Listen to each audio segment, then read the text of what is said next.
नमस्कार विद्यार्थी मित्रांनो, स्वागत आहे तुमचं आपल्या आय प्लॅटफॉर्म वरती. विद्यार्थी मित्रांनो, आपलं संधी प्रकरण चालू झालं. यामध्ये संधीमध्ये स्वरसंधीचे आपले 4 संधी कंप्लीट झालेले आहेत. नेक्स्ट नंबरची जी संधी आहे ती आहे अयादी संधी. अयादी संधी काय सांगते विद्यार्थी मित्रांनो? तर ती सांगते यचो यवायव हे एक सूत्र. हे सूत्र काय सांगतं? हे सूत्र पाठ करा विद्यार्थी मित्रांनो. तुम्हाला कसं सूत्र पाठ केल्यानंतर कॉन्सेप्ट त्याच्यामध्येच ऍड होऊन जाते सगळी. त्याच्यामुळे सूत्र पाठ करा. यचो यवायव हे सूत्र काय सांगतं विद्यार्थी मित्रांनो? जर आता संधीमध्ये कसं 2 शब्द ऍड करून दिले जातात. पूर्व शब्द प्लस उत्तर शब्द. आता इथं उदाहरण बघा, एक पूर्व शब्द आणि उत्तर शब्द, सुरुवातीचा शब्द आणि अंतिम शब्द. मग विद्यार्थी मित्रांनो, जेव्हा पूर्व शब्दाच्या अंतिम अक्षरामध्ये याच्या प्रत्यारातील वर्ण येतो, म्हणजे हरे प्लस ए यातला प्रथम शब्दाच्या शेवटी म्हणजे र हा जो वर्ण आहे तो कसा असायला पाहिजे? याच्या प्रत्यारातील वर्ण असायला पाहिजे. आणि त्याच्याच पुढे जो वर्ण असेल, प्रथम असेल. आता इथं जर अ दिलं असतं तर हे 2 अक्षर आहेत. इथं पहिला अक्षर कधी पण हे अच्या प्रत्यारातील वर्ण असलं पाहिजे किंवा अक्षर असलं पाहिजे. आता इथं याच्या प्रत्यारातील वर्ण आहे का? र आहे. बरोबर आहे का? हरे, र नाहीये. ए दिलाय याच्यामध्ये बघा. म्हणून म्हटलं तुम्हाला हरे. हरे शब्द कसा दिलाय? हर हलंत प्लस ए अडक्याचा दिलाय. म्हणून ते हरे तयार झालंय. ए कसा आहे याच्यामध्ये? हिडन आहे. बरोबर आहे का? मग तो ए कसा आहे? याच्या प्रत्यारातील वर्ण आहे. मग याच्या प्रत्यारातील वर्ण किती आहेत? 4. ये, ए, ओ, औ.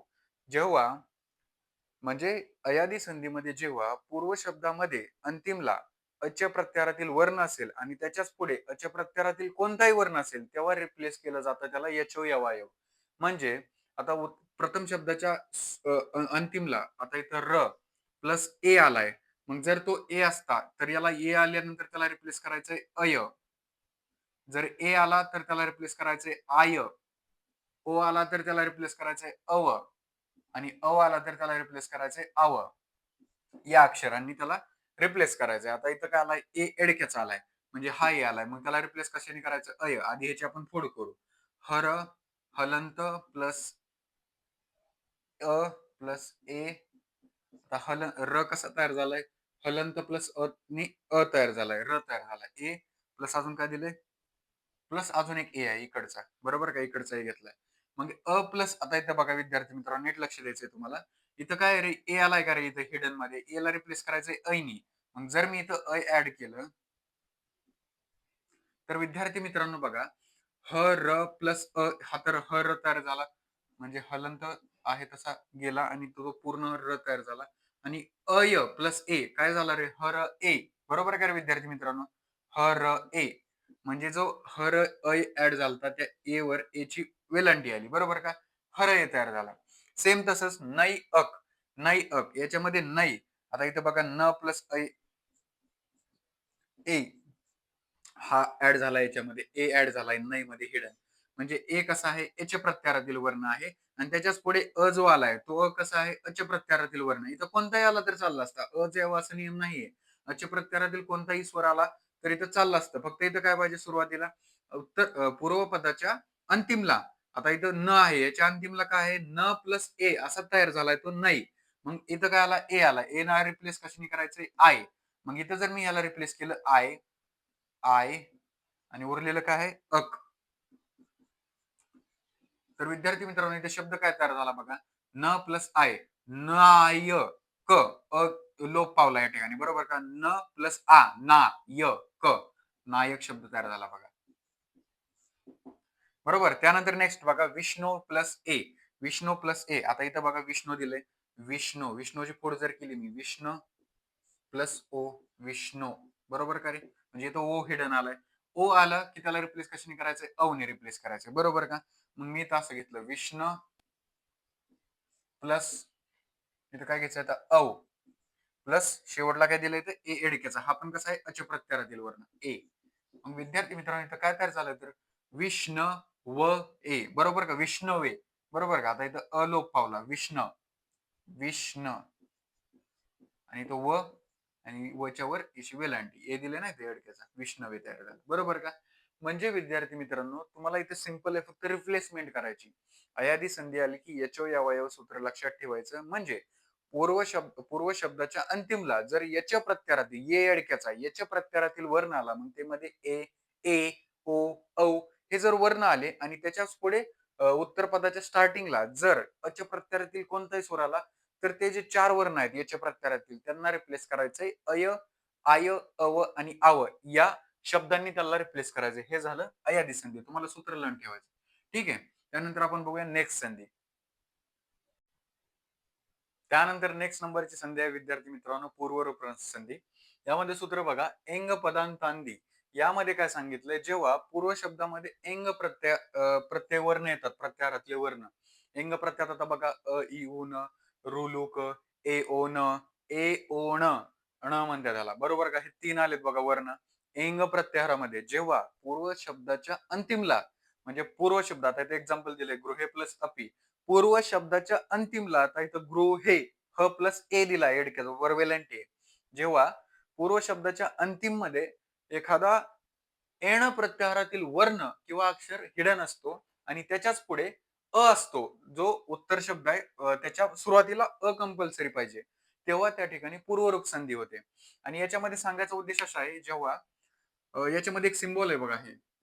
आता तुम्हाला कळलं हे कुठेतरी बघितलं असतील तुम्ही सिम्बॉल. आता इथं बघा पूर्व शब्दाच्या अंतिमला जेव्हा एंग प्रत्याहारातील कोणताही वर्ण असतो त्याच्याच पुढे अ असतो तेव्हा ती संधी होते ती पूर्वरूप संधी. बरोबर का? पूर्वरूप संधी. आता इथे एक्झाम्पल दिलंय गृहे प्लस अपी. इथं गृहे कसं आहे रे गृहेची जर मी फोड केली गृहे गृह प्लस ए हे असं आलं बघा आणि पुढे काय अपी. तर या ठिकाणी गृहे प्लस अपी या ठिकाणी जेव्हा असं येतं तुम्हाला जर पूर्व शब्दाच्या अंतिमला एंग प्रत्यारातील वर्ण दिसला आणि त्याच्या पुढे अपी दिसला तर त्या अचा लोप होतो आणि तयार होतो गृहे गृहे आणि असा एक सिम्बॉल आणि पी गृहे पी हे आहे पूर्वरूप संधी. सेम तसंच सर्वे पी सर्वे प्लस अपी इथं सर्वे ए अडक्याचा आलाय बघा परत सर्वे. बरोबर का? मग त्याच्यामध्ये सर्वे अचा काय होईल या ठिकाणी लोप आणि त्यावर काय होईल सर्वे पी. अचा लोप करायचा त्याला पण लोप संधी पण म्हटलं या ठिकाणी पण आपल्याला ध्यानात ठेवायचं पूर्वरूप संधी. या ठिकाणी अचा काय होतं रे विद्यार्थी मित्रांनो लोप. इथे तो को दिलंय को प्लस अपी को सिम्बॉल आणि पी कोपी. बरोबर का? इथं अचा काय झालाय लोप. अजून एक एक्झाम्पल आहे कुठलं भीमो घ्या भीमो भी मो प्लस अपी भीमो प्लस अपी या ठिकाणी अचा लोप झाला तर काय तयार होईल रे अचा लोप करायचा दिसलं रे दिसलं की अ गायब करून टाकायचा आणि सिम्बॉल देऊन टाकायचा. भीमो प्लस अपी काय तयार झालं भीमो पी भी मो सिम्बॉल पी. हे तुम्ही बघितलं असेल शब्द. असाच जर तुम्हाला एखादा शब्द दिला आणि याची संधी विच्छेद करा म्हटलं तर हे सिम्बॉल दिसते तर ते काढायचं आणि काय टाकायचं इथं ओ आलंय भीमो आलंय म्हणजे इथं काय ऍड केलंय तर भीमो प्लस अपी हे काय आहे थोडक्यात अच आहे असं हिडन आहे. ठीक आहे विद्यार्थी मित्रांनो. एकदम सिंपल आहे पूर्वरूप संधी की ज्याच्यामध्ये पूर्व शब्दाच्या अंतिमला एंग प्रत्याहारातील वर्ण आला आणि त्याच्या समोर जर अ आला तर अ चा लोप करायचा आणि एक सिम्बॉल देऊन टाकायचा जो की यस सारखा दिसतो थोडक्यात. तुम्ही प्रत्येक ठिकाणी असं कुठेतरी बघितलं असेल एखादा शब्द. ठीक आहे विद्यार्थी मित्रांनो. त्यानंतर आपण बघूया 7 नंबरची संधी पूर्वरूप नंतर पररूप संधी. नेक्स्ट बघा विद्यार्थी मित्रांनो पररूप संधी. पररूप संधीचं सूत्र आहे एंगी पररोम. त्याचा अर्थ काय सांगते ते सूत्र.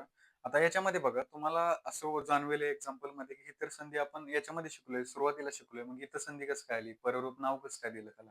तर त्याच्यामध्ये म्हणजे कंपॅरेटिव्ह जर सांगायचं झालं तर त्याच्यामध्ये एक उपसर्ग नावाची एक संकल्पना येते या ठिकाणी की ज्यामध्ये आता इकडे बघा एखादं एक्झाम्पल घेतलं मी. एक्झाम्पल मध्ये जर आता तुम्हाला संधीमध्ये काय येतं एकतर येतं संधी विच्छेद करा किंवा संधीचं ऍडिशन करून ते संधी युक्त शब्द बनवा. आता मी जर घेतला होता एक सुरुवातीला उप प्लस इंद्र उप प्लस इंद्र हे एक्झाम्पल वरून तुम्हाला जर ही संधी सांगायची झाली तर यामध्ये कसं सांगितलं विद्यार्थी मित्रांनो कधी पण आता हे दोन शब्द जर आले तर आपल्याला काय करायला लावलंय संधियुक्त शब्द तयार करायला लावलाय. म्हणजे जर सुरुवातीला जर पूर्व जो शब्द आहे याच्यामध्ये जर उपसर्ग येत असेल आणि तो जर आकारांत असेल बघा हे सांगतोय मी तुम्हाला जर पहिला शब्द येणारा जो असेल तो उपसर्ग असायला पाहिजे आणि तो कसा असायला पाहिजे अकारांत. आता इथं उपेंद्र मध्ये उपतर हेच आहे उपसर्गच आहे. मग हा कसा पाहिजे उपसर्ग पाहिजे आहे पहिली तर आठ मान्य आहे दुसरा कसा पाहिजे तो अकारांत. बरोबर आहे. उप कसा आहे रे तो अकारांत आहे का आहे. उप लागतोय शेवटी म्हणजे तो कसा आहे आणि त्याचा काय होतं अंत म्हणून तो काय झाला अकारांत. तो उपसर्ग पाहिजे आणि त्याच्या पुढे एंग प्रत्याहारातील वर्ण पाहिजे म्हणून तिथं एंगी पररूप म्हटलंय. म्हणजे पूर्व शब्दाच्या नंतर पररूप तो कसा पाहिजे एंग प्रत्याहारातील वर्ण इथं सुरुवातीला. ठीक आहे विद्यार्थी मित्रांनो. आता बघा तुम्हाला सांगतो एक एक्झाम्पल आहे बघा आता एक्झाम्पल दिलंय यांनी प्र प्लस एज येते. प्र प्लस एज येते. मी काय सांगितली पहिले तर उपसर्ग पाहिजे. प्र उपसर्ग आहे. बरोबर आहे? ठीक आहे. त्यानंतर त्याच्या पुढे काय पाहिजे? उत्तर शब्दाच्या सुरुवातीला इंगी प्रत्यार म्हणजे इंग प्रत्यार आता शिकलो ना आपण पूर्वरूप संधीमध्ये इंग प्रत्यार ए, ओ. हे आता बघा ए आलाय इथं एडक्याचा. मग जेव्हा इथं ए एडक्याचा आलाय आणि सुरुवातीला उपसर्ग आलाय अकारांत, तर त्या ठिकाणी होते पररूप संधी. मग याच्या ठिकाणी जर असं आलं, ए आला तर बघा इथं अ प्लस ए. आता सुरुवातीला जर उपसर्ग अकारांत आहे आणि त्याच्यानंतर ए एडक्याचा आलाय तर अ प्लस ए, ए. आता इथं काय होतं रे विद्यार्थी मित्रांनो, इथं गुणसंधी म्हणसाल तुम्ही इथं वृद्धी व्हायली बरोबर काय? वृद्धी व्हायली इथं. वृद्धी संधी व्हायली पण नाहीये. इथं काय पाहिजे आपल्याला उपसर्ग पाहिजे. जर इथं दुसरा शब्द आला असता तर मग ती वृद्धी संधी झाली असती. इथं वृद्धीच व्हायली ना. प्र प्लस एज येते म्हणजे इथं काय तयार झाला? प्रेज येते. प्रेज येते. बरोबर का? कसं आलं रे प्रेज येते? पहिलं तर उपसर्ग त्याच्यावर ए एडक्याची वेलांटी लागली आणि प्रेज येते तयार झालं. ठीक आहे. त्यानंतर बघा उप प्लस ए धते. आता असं एक्झाम्पल आलंय तुम्हाला एक्झाम्पलला उप प्लस ए धते. तुम्ही काय बघचाल पहिले उप, मग बरेच जण काय बघतात उप इथं तर अकारांत लागलाय. अच्या पुढे ए आलाय. मग अ प्लस ए काय झालं? ए एडक्याचा तयार झाला. म्हणजे उपेधते तयार झाला. ॲन्सर बरोबर आहे. पण तुम्हाला जर संधी ओळखायला लागल्या तर तुम्ही कन्फ्यूज होऊ नका. इथं वृद्धी संधी लिहून टाकचाल. इथं उप आलाय उप म्हणजे तो उपसर्ग आहे उप. तुम्ही बघा इथं पहिले उपसर्ग आहे का? जेव्हा पण तुम्हाला वाटेल की तो वृद्धी संधी व्हायली तर एकदा कंपेअर करून बघा की तो उपसर्ग आहे का प्रथम शब्दामध्ये. प्रथम शब्दामध्ये उपसर्ग दिसला आणि त्याच्या पुढे इंग प्रत्यारातील वर्ण दिसला ए किंवा कोणताही ओ असेल किंवा ण असेल. उप प्लस एधते काय झालं? उपेधते. बाकी सगळं सेम आहे. वृद्धी संधी सारखं. बाकी सगळं सेम आहे फक्त संधी ओळखता आली पाहिजे. दुसरा रूल काय? अ प्लस ओ, औ. बरोबर आहे काय ताटे? ओ. आता उप प्लस ओशती, उपोषती. तो ओ लागला या ठिकाणी. बरोबर का? तर विद्यार्थी मित्रांनो, या ठिकाणी तुम्हाला काय सांगता येईल? जेव्हा प्रथम शब्दामध्ये काय पाहिजे आपल्याला उपसर्ग आणि द्वितीय शब्दामध्ये काय पाहिजे सुरुवातीला इंग प्रत्यारातील वर्ण तेव्हा काय होते पररूप संधी. ठीक आहे विद्यार्थी मित्रांनो. या ठिकाणी आपल्या स्वरसंधी सर्व संपल्या 7च्या 7. नेक्स्ट लेक्चर मध्ये आपण चालू करणार आहोत व्यंजन संधी. त्यामध्ये आपण एकच लेक्चर मध्ये पूर्ण व्यंजन संधी कंप्लीट करणार आहोत. तर भेटूया नेक्स्ट लेक्चर मध्ये. Stay high at your learning.